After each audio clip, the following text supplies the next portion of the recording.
بسم اللہ الرحمن الرحیم۔ آج کی بات میں ہم بات کریں گے، مولانا روم کا ذکر ہے، مثنوی رومی کا ذکر ہے۔ دفتر دوم سے چاہوں گا کہ آپ سے ایک حکایت شیئر کروں، مگر دفتر دوم سے ایک خوبصورت قول ہے، کوٹیشن ہے مولانا روم کی۔ کہتے ہیں کہ عقل مندی کی نیند بیوقوف دوست سے بہتر ہے۔ عقل مندی کی نیند بیوقوف دوست سے بہتر ہے۔ کہتے ہیں کہ جب کووں نے باغ میں ڈیرا ڈالا تو بلبلیں خاموشی سے چھپ گئیں، کیونکہ بد صحبت سے خلوت میں رہنا بہتر ہے۔ اب آتے ہیں حکایت کی طرف۔ مولانا روم کہتے ہیں شیخ احمد رحمۃ اللہ علیہ اپنی سخاوت سے بہت مشہور تھے اور ہر وقت کسی نہ کسی کی خدمت کرتے رہتے تھے، امیروں سے پیسے لیتے تھے اور جو ضرورت مند ہوتے تھے ان میں تقسیم کرتے تھے اور اس کے بعد سخاوت کرتے تھے۔ مہمانداری ان کا خاصہ تھا۔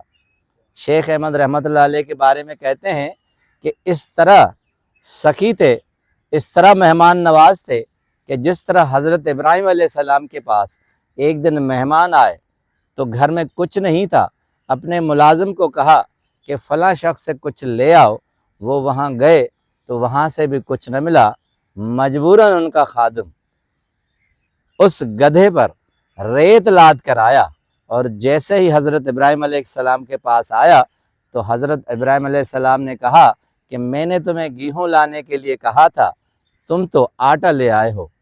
اور جب ملازم نے ریت کھول کر دیکھی تو اس میں واقعی آٹا تھا۔ تو کہتے ہیں حدیث مبارک ہے، حضور صلی اللہ علیہ وسلم کہتے ہیں کہ سخی جب آدمی گھومتا ہے تو بازاروں میں اس کے پیچھے دو فرشتے گھومتے ہیں اور وہ دعا کرتے ہیں کہ سخی آدمی کو اور دے اور کنجوس آدمی کو ہلاک کر دے۔ اب آگے حکایت سے بڑھتے ہیں۔ کہتے ہیں کہ جب شیخ احمد رحمۃ اللہ علیہ کا آخری وقت آیا، بیمار پڑ گئے، بہت ضعیفی آ گئی، اب چل چلاؤ کا وقت آیا تو وہ سارے عمرہ آ گئے جن کا قرض انہوں نے لیا تھا، تو قرض کا آ گئے سارے اور ان کے دارے میں ڈیرا ڈال کر بیٹھ گئے اور اپنے قرض کا تقاضا کیا۔ چونکہ شیخ احمد کے پاس ایک ڈیلا نہیں تھا اور وہ قرض دار تقاضا کرتے رہے اور کئی ذلت آمیز الفاظ سے نوازا گیا۔ مولانا روم کہتے ہیں مگر شیخ احمد رحمۃ اللہ علیہ کے چہرے پر ایک بل بھی نہیں آیا اور یہی معاملہ چل رہا تھا غلط الفاظ کے لفظوں کے دہرانے کا، تو اس گلی سے ایک چھوٹا سا لڑکا تھال میں حلوہ لے کر بیچنے نکلا تھا، تو وہ گزرا تو شیخ احمد کی سخاوت اور مہمان نوازی کا یہ عالم تھا کہ اس بچے کو بلایا اور کہا جتنے مہمان بیٹھے ہیں ان سب میں یہ حلوہ بانٹ دو۔ اب اس نے سارا جو تھال تھا وہ سارا حلوہ ان مہمان قرض خواہوں میں بھیج دیا اور دے دیا اور انہوں نے مزے سے کھایا۔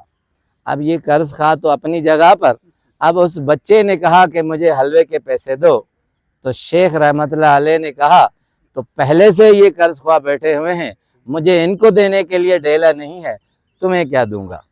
اب وہ بچہ وہ تھال زمین پر پھینک کر گلی میں رونے لگا، گڑ گڑانے لگا کہ اب تو استاد مجھے بہت مارے گا، میں نے سارے دن کی کمائی تم پر لگا دی اور تم سے ایک بھی ڈیلا ملنے کا تقاضا نہیں ہے۔ اب چونکہ قرض خواہ پہلے ہی غصے میں تھے اور بچہ گلی میں رونے لگا تو ایک عجب تماشا ہوا، تو دوسرے محلے دار بھی آ گئے۔ تو اب کہتے ہیں مولانا روم کہ شیخ احمد رحمۃ اللہ علیہ نے اپنی چارپائی پر چادر اوڑھ کر خاموشی سے سو گئے اور کہا کہ اے اللہ، کیا تمہارے پاس 300-400 اشرفیہ بھی نہیں ہے کہ میں ان کو جاتے جاتے خاموش کرواؤں۔ یہ عالم تھا کہ کچھ دیر میں ایک امیر نے اپنے پیر کے لیے ایک تباچہ بھیجا اور جب شیخ صاحب اٹھے ہیں تو ان کو کھولا ہے تو اشرفیاں ہی اشرفیاں تھیں۔ سب قرض خواہوں کو دیتے ہوئے اور بچے کو کہا کہ میں نے تمہاری ساری گالی گلوچ اور الفاظ معاف کیے، کیونکہ اللہ تعالیٰ نے تمہارا رونا سن لیا تھا اور جو دل سے روتا ہے اس کی دعا قبول ہو جاتی ہے۔ تمہارے اس رونے کے صدقے میں ان قرض خواہوں کا بھی قرض اتر گیا ہے، میں تمہیں معاف کرتا ہوں اور یہ ساری چیزیں تمہیں دے دیتا ہوں۔